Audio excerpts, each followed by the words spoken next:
Hello, everybody. This is the Pocket Passer. I'm your host, Randy White. I hope all of you are having a fantastic day.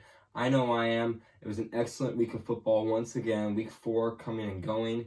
These are my 5 key takeaways from this previous week. So starting off at number 1, Lions have the number 1 scoring offense in the league, but their defense is somehow worse. I don't get it. It's astonishing to me how poor their defenses play. When you look at, they are 1-3.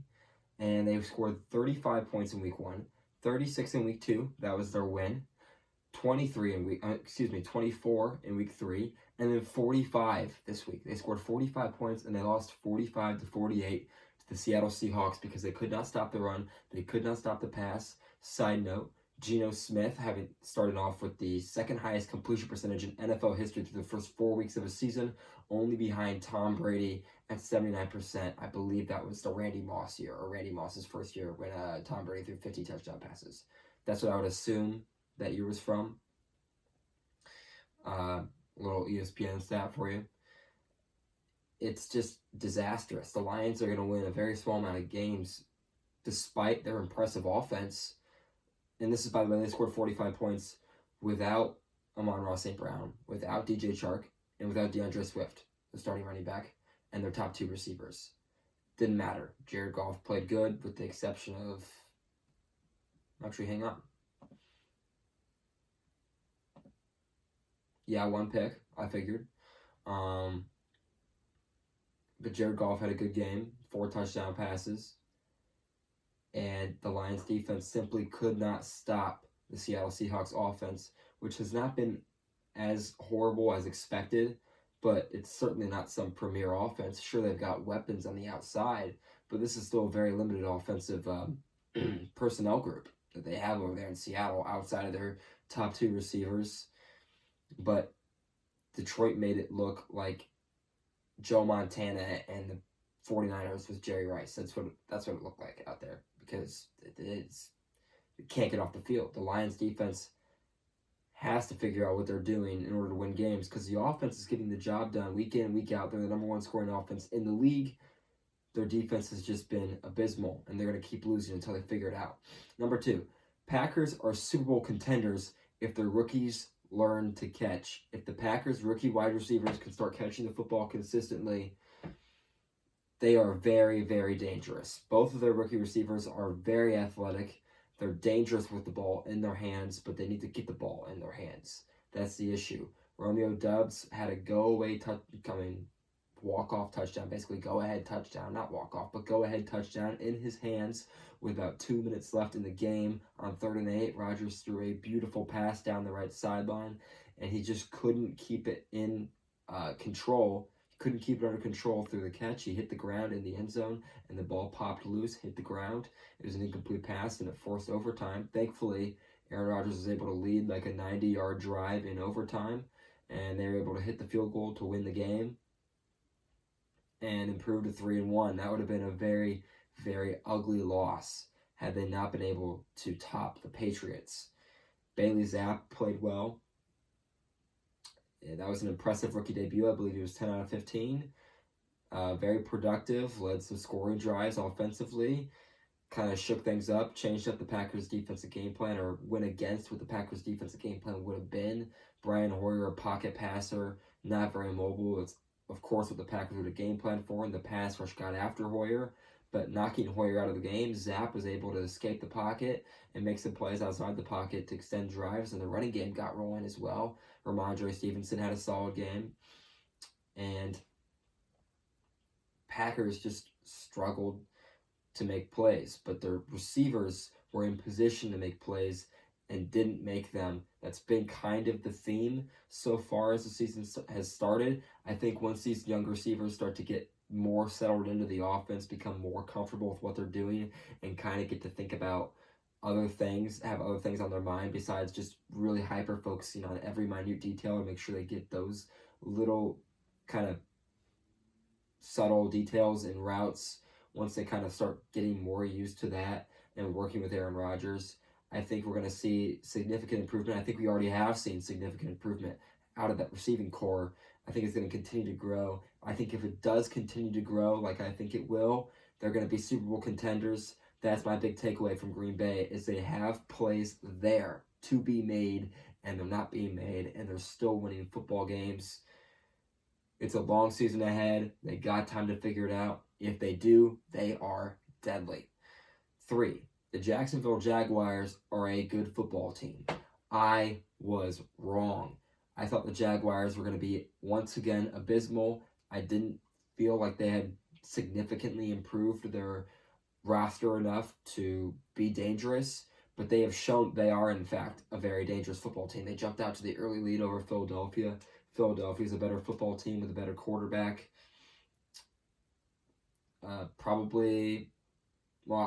James Robinson got completely shut down. The Jacksonville Jaguars just struggled to move the football. The 14-point lead was thanks to a pick 6. Trevor Lawrence struggled. He lost the football, fumbled it a couple times, or a good several times, actually. But it was a bad game out of them, and they were the number 1 scoring offense heading into this week, having completely destroyed a very good Chargers team. And this is not a fantastic team, but they just might win the AFC South with how poorly the Colts and Titans are playing and how mediocre the Texans are. This is just a very mediocre division, and every year we see someone new in the playoffs. Every year there's someone that didn't make the playoffs. It's like, oh, wow, they're here now. And someone that made the playoffs that just goes in the tank. I did think that would be the Titans, but I thought the Colts would be the one to replace them. Right now it's looking a lot like Jacksonville if they can keep their momentum going. I've been impressed with the way their offense has been run. Trevor Lawrence has looked much more polished this season. He's been effective. I've talked about it before. Trevor Lawrence is starting to look like Clemson Trevor Lawrence a little more. And the offense is just churning. They got weapons on the outside at receiver. They've got speed and talent that I didn't really think they had, but it's showing up. A really nice running back duo. Their setup, Doug Peterson, has been out of coaching for a couple of years, but he was successful with Philly, won a Super Bowl, kind of an underrated coach, and he's looked to be working pretty well with their 2-2 start to start the season. So now, number 4, Eagles are the best team in the NFC. This has kind of been my takeaway now since they beat the Vikings. What was that, week 3? The Eagles just look really, really good. They are a complete package. Their pass rush is good. Their defensive line's good. They stifle the run. We saw that happen against Jacksonville. They completely shut down the run.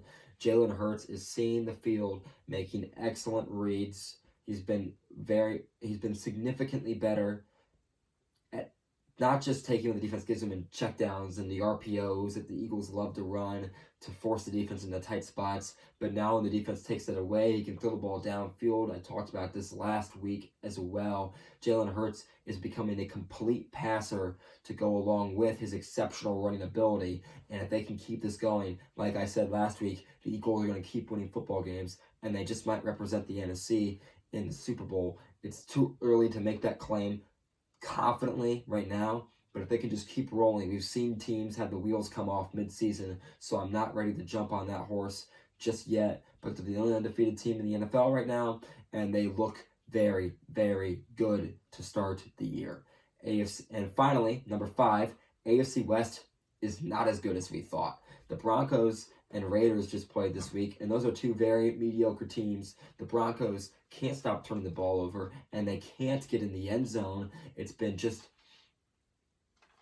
very, very disappointing to watch especially Denver's offense. It's been painful to watch. They can't move the ball, 3 and outs all over the place, constantly punting the football. Eli Manning, the fact that he was in a position where it was reasonable for him to make the joke, obviously not reasonable, but that the joke was had presented itself as something that enters someone's mind is a huge concern to the Eagles offense, the Broncos offense, when Eli Manning said maybe the Broncos should have paid the punter $235 million instead of Russell Wilson. Obviously, it's a joke, but it's a concern that's said by an NFL announcer during a football game because the offense was just that horrendous. They could not move the football. They still can't move the football. And when they finally moved it again, and when they do finally move it, they just turn the ball over. They fumble the football. Melvin Gordon, 4 fumbles in 4 games of football. That's inexcusable. Now Javonte Williams is out with a torn ACL and LCL. So Melvin Gordon is their guy at running back, and he's the one that keeps losing the football. It's just an ugly, ugly scene in Denver. The offensive line's not getting it done. The defense is inconsistent. And the Raiders were able to move the ball effectively, score points on them. 32-22, I believe the score of that game was.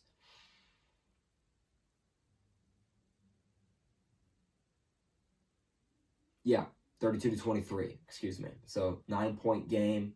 It's a 2-score game. Melvin Gordon's fumble was a scoop 6 this week. So the Raiders got 6 points, basically 7 points on defense because of that. And that's a 2-point game. If that doesn't happen, who knows how that turns out. But point is that Denver is just playing very sloppy football. The Raiders had started off 0-3, also playing sloppy football, turning the ball over. Derek Carr with 3 picks in week 1. Offensive line not protecting Derek Carr. He doesn't have time to pass. Devontae Adams has not been impressive since week 1. And it's just been very disappointing to watch those two football teams play. The Chargers even getting blown out by the Jaguars last week. And I think they are a very good football team that kind of was distracted by Justin Herbert's injury, got guys banged up. It's a team that needs to get healthy because they're so good when they're healthy, but they just can't seem to stay that way. And if they can just stay that way for a little bit, they can be so good. We saw them go down to the wire with the Chiefs, who are very good. I underestimated them. They just might win the AFC West. Chargers, I think, will still make the playoffs, but it's an ugly scene for the Raiders and the Broncos, two teams that I thought would not only be very good, but better than the Chiefs. They've been the two worst teams in the division. They're both sitting at 1-3, and they're both going to need to try and figure out how the heck they're going to turn their season around. Josh McDaniels, new head coach, and then Nathaniel Hackett, never been a head coach before. It has not been a pretty sight. Denver's been just eating up penalties. They've been very undisciplined, and it's just, point blank, it's just ugly. The Raiders need to figure it out. The Broncos need to figure it out. So those are my 5 takeaways from this week. If you want to see more, go check me out on TikTok and on Instagram at The Pocket Passer. If you want to check out other videos by me on the Pocket Passer's YouTube channel, just go and subscribe. Hit the bell icon if you want to be notified when I'm uploading new videos. I'll be uploading another video tomorrow night on my game picks for this weekend.